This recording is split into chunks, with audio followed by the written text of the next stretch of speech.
This is Jim, a keen triathlete, someone who's always relied on his body to perform. And professionally, he's helped others do the same, working in prosthetics. For most of his life, movement and performance have defined both his work and his identity. Until one day, everything changed.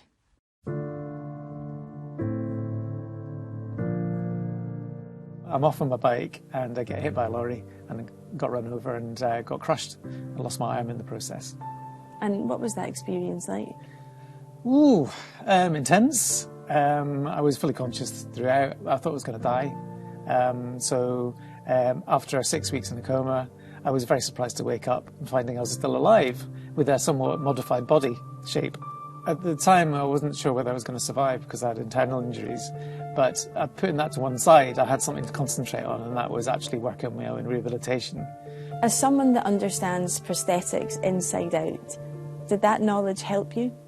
I think it definitely helped in that I didn't have that extra kind of information to take on.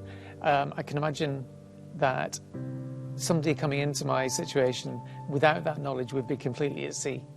Having worked in the field for a while, I knew that there were solutions to the problems I could see that I had, and it was about sort of developing a way to get around it, to solve my own problems instead of somebody else's. Jim also knew something else, that despite incredible advances in prosthetic technology, many people with limb loss stop using their devices altogether, not because they don't want them, but because they're heavy, fragile, unreliable, or demand too much thought just to do everyday tasks. What I was looking for is a device that is reliable, is safe to use, and also enables you to do all the different tasks without swapping between different tools. That search led him to the GEM hand, which stands for Grasping, Empowering and Mechanical.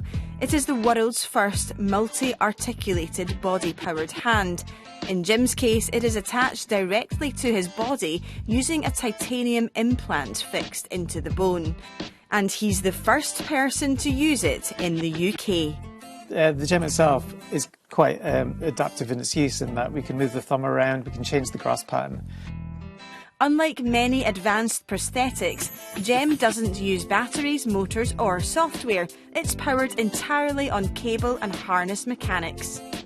All those movements are basically controlled by one cable, and that cable is attached to a harness on my back, which allows me to open and close the hand, just using the movement of my shoulder blades, actually. And it's all being developed here at the National Robotarium in Edinburgh by the medtech startup Metacarpal, who are taking a more mechanical approach, while much of the industry focuses on advanced robotics. Electronics has had so much attention, the robotic or myoelectric hands. It's maybe not the panacea that we thought it was, and actually users are turning back to mechanical devices. And that was what got us really interested, to say, what is it about these mechanical devices that make them so popular still, even when there is such fantastic technology in those robotic hands? Over here is all those components. At the heart of it is something called reactive grasp technology. So this is the chassis and the knuckle assembly with all the finger drive units. As Jim moves, the hand automatically adapts, shaping itself around objects without needing to switch modes or think about grip. This isn't just another new technology. This is something that is transforming people's lives, and actually, because it's so durable, so reliable, it's taking less clinical time, requires less repairs, so there's less cost over the course of its lifetime as well. The GEM arm is designed for tough environments and is durable enough to handle demanding physical tasks, making it perfect for Jim at his work. It's completely waterproof too. For Jim, that matters.